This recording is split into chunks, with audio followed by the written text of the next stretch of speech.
રાધનપુર ખાતે રાધનપુર વિધાનસભા કોંગ્રેસ પક્ષનું કાર્યકર સંમેલન યોજાયું. બનાસકાંઠાના સંસદ સભ્ય જ્ઞાનીબેન ઠાકોરના અધ્યક્ષસ્થાને નવા ચૂંટાયેલા કોંગ્રેસની વિચારધારાવાળા સરપંચનું સન્માન કરવામાં પાટણ જિલ્લાના રાધનપુર ખાતે આવેલા રેડકોર્સ હોલ ખાતે રાધનપુર વિધાનસભા કોંગ્રેસ પક્ષનું કાર્યકર સંમેલન યોજાયું. આજરોજ જેમાં બનાસકાંઠા જિલ્લાના સંસદ સભ્ય જ્ઞાનીબેન ઠાકોરના અધ્યક્ષસ્થાને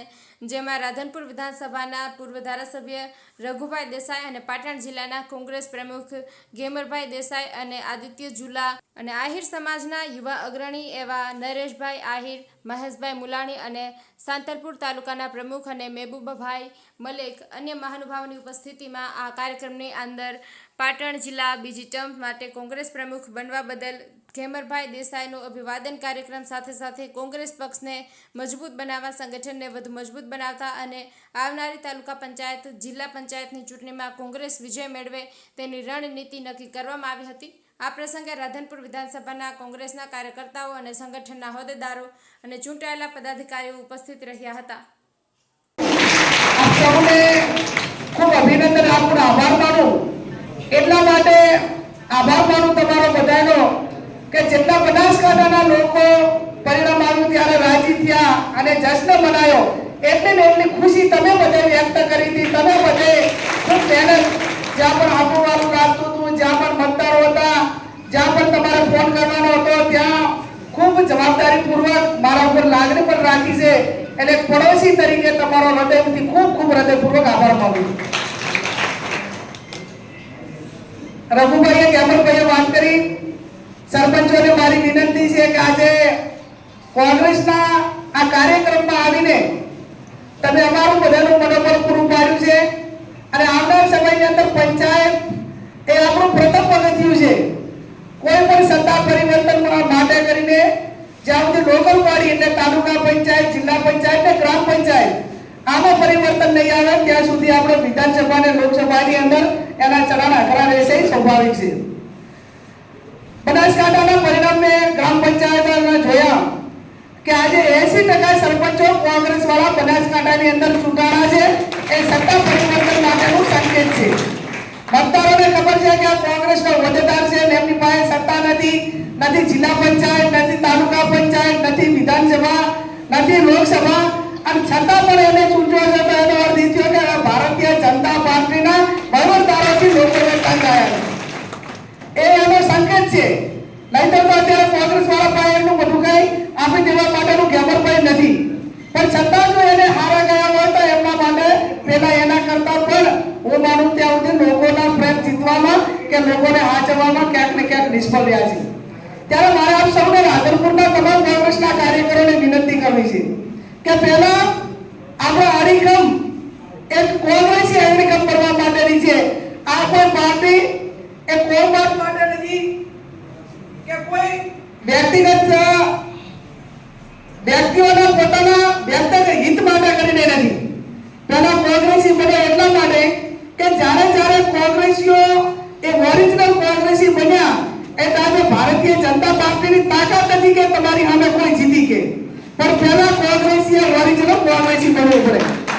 હું અનેક ભૂતકાળના દાખલા આપું કે રઘુભાઈ એ પેટા ચૂંટણી લડતા હતા. એ ટાઈમે હું મારું ત્યાં સુધી આપણો સમય એટલા માટે કે આ સમાજવાદમાંથી હવે આપણે બધા છૂટવા માટેની જરૂર છે. ભારતીય જનતા પાર્ટીનો આખો મારો ભાઈ હોય ને તો આવીને એમ કે બેન આ વખત તમે જીતશો, પણ મારે તો મારા ગામનું બૂથ સંભાળવું પડશે. હવે તું મારો ભાઈ જેમ કહેતો કે મારું બૂથ સંભાળવું પડશે તો પછી બીજા તો બધા એમ જ કહે કે મારે બૂથ સંભાળવું પડશે. એટલે ભારતીય જનતા પાર્ટી વાળા વાતો કરીને આપણને બધા લલચાયા કરે કે તમે આમ કરશો તો જીતશો, આમ કર સલાહ આપશે, તમને ગેરમાર્ગે દોરવાનો ને એકાબીજાને વચ્ચે લાવવા માટેનો પ્રયત્ન કરશે. પણ ચૂંટણીના દિવસે આખો આપણો ઉમેદવારનો ભાઈ કે હવાલો હશે ને તો ભાજપ માટે આકાશ પાતાળ એ કરતો હશે. એટલે એ લોકોની કોઈની કટરવાદતા છે એમાં એમની પાર્ટી સાથે કટરવાદ છે તો આપણે આપણી પાર્ટી સાથે કટરતાથી રહેવું પડે કે ના રહેવું પડે? આ ભૂતકાળની અંદર અલ્પેશભાઈ રઘુભાઈ ચૂંટણી લડતા હતા, પેટા ચૂંટણી, એ ટાઈમે આખી ચૂંટણીનો મામલો બળદેવજી હોય, ચંદનજી હોય, જ્ઞાનીબેન હોય, આપણા ભાઈ અમિતભાઈ હોય, તમામ ઠાકોર સમાજના આગેવાનો આખો રાધનપુરનો મોરચો બરાબર નતો અમાર્યો જો એકાને એટલી તાકાતથી આપણે બચ્યા ત્યારે આપણે રઘુભાઈને જીતાડી શક્યા હતા આ ગુલાબપુરની ચૂંટણી હતી મહા વિધાનસભાની અંદર તો 56,000 નું વોટિંગ ઠાકોર સમાજનું થયું હતું એમાં અમે ઠાકોર ઉમેદવારો હોવા છતાં 25,000 વોટ કોંગ્રેસના ઉમેદવારને અમે ઠાકોરને આપ્યા એટલે મારો કહેવાનો અર્થ એટલો જ છે કે જ્યાં સુધી તમે કોમવાદની દિવાલ એ પૂરી તાકાતથી નહીં તોડો તમે જ્યાં સુધી ઓરિજિનલ કોંગ્રેસી તરીકે મેદાનમાં નહીં આવ્યો ત્યાં સુધી હું માનું ત્યાં સુધી ક્યાંક ને ક્યાંક એ આપણા માટે કરીને આવનાર સમયની અંદર એ નુકસાન સાબિત થશે અને પહેલી ચૂંટણી જ્યારે આપણી જિલ્લા પંચાયત ને તાલુકા પંચાયતની આવવાની છે ભાઈ રઘુભાઈએ કીધું કે 9 જિલ્લા પંચાયત અને 3 તાલુકા પંચાયતની સીટો તો હું માનું ત્યાં સુધી હાઈ 70 થતી છે 3 તાલુકાની જેમ કેટલી થાય ત્રણે તાલુકાની થઈને 56 તાલુકા પંચાયત અને 9 જિલ્લા પંચાયત હવે એક જિલ્લા પંચાયતના સભ્યને વાર્ષિક એ આયોજન હોય રોયલ્ટી હોય નાણાં પંચ હોય વિવિધ યોજનાઓમાં થઈને વર્ષે એને 50 થી 60 લાખ રૂપિયા મળે હવે 50-60 લાખ રૂપિયા એક જિલ્લા પંચાયતના સભ્યને ગ્રાન્ટ મળે તો આપણા 9 સભ્યો હોય તો હું માનું ત્યાં સુધી એના 4 કે 5 કરોડ રૂપિયાની વર્ષે આવે એ કોંગ્રેસના કાર્યકરોને બધાને વિકાસના કામમાં કામ આવે કે ના આવે એ આવે પણ આપણે એટલે જિલ્લા પંચાયત તાલુકા પંચાયત લડતા એટલે હમો આવે સામે વેવાઈ આવે સામે ભાઈ આવે એટલે ક્યાંક ને ક્યાંક કરીને ઈરાઈ સંબંધો બધા કાઢે હાથ પેઢીના